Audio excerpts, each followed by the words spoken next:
Shalom, मैं आप सबका स्वागत करता हूँ स्पिरिट लाइफ सीड में। आज मैं आपसे प्रार्थना के विषय में बात करने जा रहा हूँ। वो ये नहीं है कि हमें निरंतर प्रार्थना करते रहना चाहिए, ये हम सब जानते हैं। लेकिन मैं कुछ ऐसी इम्पोर्टेंट बात करने जा रहा हूँ जो कि आपको बड़ी समस्या में, बड़ी प्रॉब्लम्स में पड़ने से बचा सकती है। वो है प्रार्थना जब हम आउट ऑफ इग्नोरेंस करते हैं, जब हम लापरवाही से प्रार्थना करते हैं और बिना समझ के प्रार्थना करते हैं। जी हाँ, आपने सही सुना है कि प्रार्थना हमारे जीवन में कुछ ऐसे दरवाज़ों को, कुछ ऐसे रास्तों को खोल सकती है जो कि हमारे लिए थे ही नहीं। और बाइबल हमें साफ साफ बताती है कि परमेश्वर उन रास्तों को, उन चीज़ों को अलाउ करता है जब हम उन प्रार्थनाओं को करते हैं। और जिस तरीके से करते हैं, परमेश्वर अलाउ करता है कि वो हमारे जीवन का हिस्सा बने वो चीज़ें, और वो चीज़ें हमें फिर बाद में दुख देती हैं। पहला शमूएल 8 उसके 19। तो भी उन लोगों ने शमूएल की बात ना सुनी और कहने लगे, नहीं, हम निश्चय अपने लिए राजा चाहते हैं, जिससे हम भी और सब जातियों के समान हो जाएं, और हमारा राजा हमारा न्याय करे और हमारे आगे आगे चलकर हमारी ओर से युद्ध किया करे। यहाँ पे इज़राइल के लोग शमूएल नबी के पास आते हैं और कहते हैं कि हमें भी राजा चाहिए, जैसे कि दूसरी जातियों के पास है। और परमेश्वर उनको वॉर्न करता है कि अगर तुम्हारे पास राजा होगा, वो तुमसे टैक्स लेगा, वो तुम्हारे साथ व्यवहार अच्छा नहीं करेगा, हार्श ट्रीट करेगा, वो तुम्हारे लड़के लड़कियों को ले लेगा। ऐसी और भी कई चीज़ों के साथ परमेश्वर उनको वॉर्न करते हैं। लेकिन वो फिर शमूएल के पास जाते हैं और कहते हैं कि नहीं, हमें राजा चाहिए ताकि वो हमारा न्याय करे, हमारे लिए युद्ध लड़े। वो ये भूल गए थे कि परमेश्वर उनके लिए खुद युद्ध लड़ता है। और वो ये भी भूल गए थे कि परमेश्वर ने उनके लिए न्यायी ठहराए हुए हैं। लेकिन फिर भी उन्होंने इसलिए परमेश्वर से मांगा क्योंकि उन्होंने कहा दूसरी जातियों के पास राजा है, तो हमें भी चाहिए। यहाँ पे परमेश्वर ने उनकी प्रार्थना का उत्तर उन्हें दे दिया।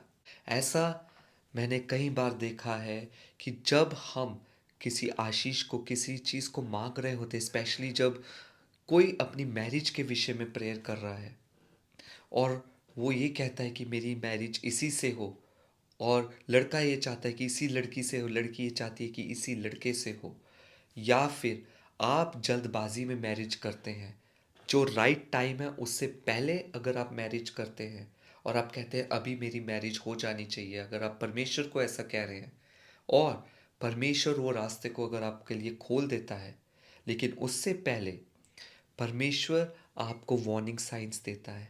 परमेश्वर आपको ये बताता है कि ये आपके लिए सही नहीं है। वो आपको साइंस देता है कि अगर ये आशीष, अगर ये चीज़ मैं तुझे दे दूंगा तो ये तुझे दुख देगी।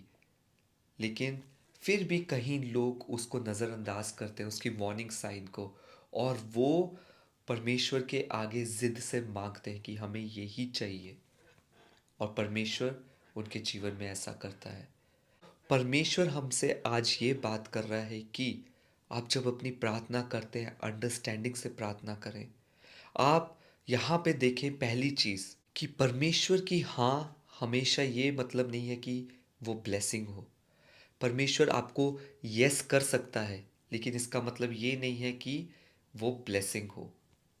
वो ब्लेसिंग, आप उसको कह सकते हैं कि परमेश्वर ने हमें ब्लेस कर दिया। आप उसको कह सकते हैं कि हमने परमेश्वर से मांगा, परमेश्वर भला है, परमेश्वर ने हमारे लिए कर दिया।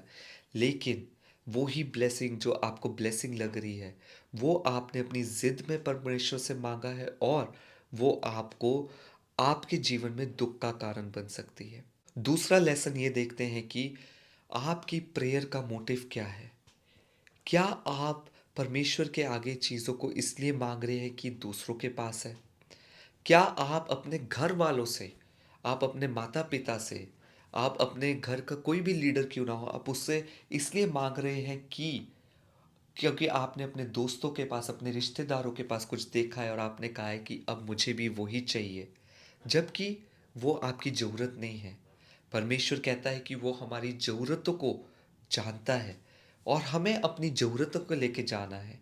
जब हम इस मोटिव से परमेश्वर के आगे जाते हैं कि जो किसी और के पास है, वो हमें चाहिए, ज़रूरत नहीं है लेकिन हमारी वांट है वो, तो वो हमारे हार्ट का मोटिव हमारे ऊपर ही भारी पड़ जाता है। वो प्रार्थना का उद्देश्य, प्रार्थना का विषय हमारे ऊपर ही भारी पड़ सकता है। और तीसरी और सबसे महत्वपूर्ण, सबसे इम्पोर्टेंट चीज़ कि हमारी सेफ्टी इसी में है कि हम परमेश्वर को अपनी विल पे चलाने की कोशिश ना करें, लेकिन हम प्रभु यीशु मसीह की तरह कहें, मेरी नहीं लेकिन तेरी मर्जी पूरी हो। आई होप आपको आज के इस वीडियो से आशीष मिली हो, आप ब्लेस हुए हो और आपने अंडरस्टैंडिंग को पाया है, आपने विजडम को पाया है। अब आप जब प्रार्थना करें तो परमेश्वर की विल में होके करें, परमेश्वर की अंडरस्टैंडिंग से करें। आप अपनी डिज़ायर्स को बता सकते हैं, लेकिन ज़िद और रिबेलियन ये परमेश्वर के विरुद्ध है, ये प्राइड के समान है और परमेश्वर आपको फिर आपके हाल में छोड़ सकता है।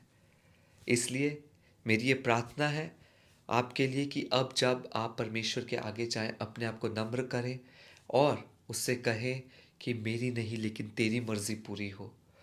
तब जब आप उत्तर देखेंगे, तब आप जो ब्लेसिंग को पाएंगे वो सबसे उत्तम होगी। शालोम।